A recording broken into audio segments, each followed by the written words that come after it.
തെരഞ്ഞെടുപ്പ് പ്രചാരണ പരിപാടികൾ സജീവമായി നടക്കുമ്പോൾ പക്ഷേ നിലമ്പൂരിലെ UDF പ്രചാരണത്തിൽ ശശി തരൂർ പങ്കെടുക്കില്ല.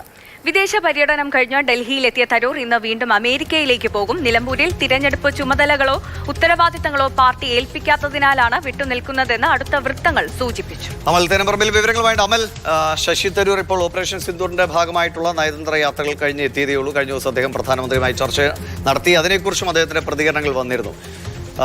എന്തുകൊണ്ടാണ് ശശി തരൂരിനെ ഒഴിവാക്കുന്നതാണോ അതിനെന്തെങ്കിലും ന്യായീകരണങ്ങൾ സംസ്ഥാന നേതൃത്വം മുന്നോട്ട് വയ്ക്കുന്നുണ്ടോ? ശശി തരൂരിന്റെ അസാന്നിധ്യം സാധാരണ നിലയിലാണ് എങ്കിൽ ചർച്ചയാകില്ലായിരുന്നു. പക്ഷേ ഓപ്പറേഷൻ സിന്ദൂർ വിശദീകരിച്ച് തരൂർ മടങ്ങിയെത്തുമ്പോൾ ഡൽഹിയിൽ നടത്തിയ പ്രതികരണങ്ങളും അതോടൊപ്പം തന്നെ ഈ വിഷയവുമായി ബന്ധപ്പെട്ട് തരൂരിന്റെ ഭാഗത്തുനിന്നും തുടക്കം മുതലുള്ള പ്രതികരണങ്ങളുമുണ്ട്. ഈ പ്രതികരണങ്ങളൊക്കെ തരൂരിന്റെ പോക്ക് എങ്ങോട്ടാണ്, എന്താണ് തരൂരിന്റെ അടുത്ത് നീക്കം എന്നത് സംബന്ധിച്ച് കോൺഗ്രസുകാർക്കിടയിൽ പല ചർച്ചകളും നടക്കുകയാണ്. അതിനിടയിലാണ് തരൂർ നിലമ്പൂരിൽ നിന്നും വിട്ടുനിൽക്കുന്നത്. കോൺഗ്രസിനെയും LDFിനെയും സംബന്ധിച്ചിടത്തോളം ഒരു ജീവമരണ പോരാട്ടമാണ് നിലമ്പൂരിൽ നടക്കുന്നത്. വിജയിച്ചേ മതിയാകൂ എന്നുള്ള ഘട്ടത്തിലാണ് പോരാട്ടം. അതിനാൽ തന്നെ LDFും UDFും സകല സംവിധാനങ്ങളും ഇറക്കി പയറ്റുകയാണ്. മുഖ്യമന്ത്രി 3 ദിവസമാണ് മണ്ഡലത്തിലുള്ളത്. പ്രിയങ്ക ഗാന്ധി വരുന്നുണ്ട്. അപ്പോൾ അത്തരത്തിലുള്ള ആളുകളൊക്കെ വന്നിറങ്ങി പ്രചരണം നയിച്ചു പോകുമ്പോഴും എന്തുകൊണ്ട് MP എന്നുള്ള നിലയിൽ തരൂർ ഇവിടേക്ക് എത്തുന്നില്ല? MP എന്നുള്ളത് മാത്രമല്ല, പ്രവർത്തക സമിതി അംഗം എന്നുള്ള ഒരു ഉത്തരവാദിത്തം കൂടിയുണ്ട്. തരൂർ എന്തുകൊണ്ട് എത്തുന്നില്ല എന്നുള്ളതാണ് ഏറ്റവും പ്രധാനപ്പെട്ട കാര്യം.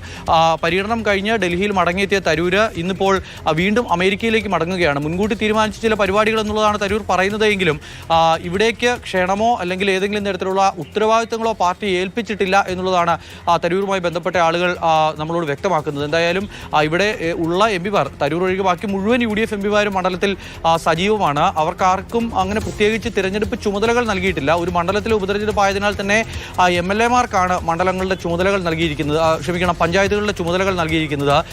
MP മാരുടെ ചുമതല എന്ന് പറയുന്നത് ഈ യോഗങ്ങളിൽ സംസാരിക്കുകയും കുടുംബസംഗമങ്ങളിൽ സംസാരിക്കുകയും ഒക്കെ ചെയ്യുക എന്നുള്ളതാണ് നിലവിൽ അവരെ ഏൽപ്പിച്ചിട്ടുള്ള ഉത്തരവാദിത്വം എന്ന് പറയുന്നത്. അല്ലാതെ മറ്റേതെങ്കിലും തരത്തിലുള്ള പ്രത്യേക ചുമതല എന്നുള്ള നിലയ്ക്ക് ആർക്കും നൽകിയിട്ടില്ല. പക്ഷേ തരൂര് അതിനെ വളരെ ഗൗരവത്തിലാണ് കാണുന്നത്. പ്രത്യേകിച്ച് ചുമതലയും ക്ഷണവും ഒന്നും ഇല്ലാത്തപ്പോൾ പോകേണ്ടതില്ല എന്നൊരു നിലപാടിലാണ് തരൂർ എന്തായാലും ഉള്ളത്. ദിവിഷ.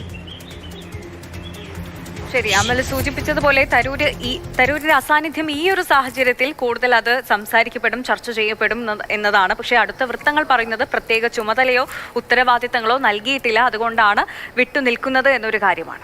സ്വാഭാവികമായിട്ടും അദ്ദേഹത്തിന്റെ കഴിഞ്ഞ ദിവസങ്ങളിലെ പ്രതികരണങ്ങളൊക്കെ ഈ തീരുമാനത്തിന് പിന്നിലുണ്ടാകും. സംസ്ഥാന നേതൃത്വത്തിന് അത്ര ദഹിക്കാത്ത നിലയിലുള്ള പ്രതികരണങ്ങളൊക്കെയാണ് ഓപ്പറേഷൻ സിന്ദൂർ അതിന് ശേഷമുള്ള ഈ ഡിപ്ലോമാറ്റിക് യാത്രയെക്കുറിച്ചൊക്കെ ശശി തരൂർ പങ്കുവച്ചത്. അതായിരിക്കാം കാരണമെന്നതിൽ പ്രത്യേകിച്ച് നമ്മൾ ചികഞ്ഞു നോക്കേണ്ട വിഷയമില്ല.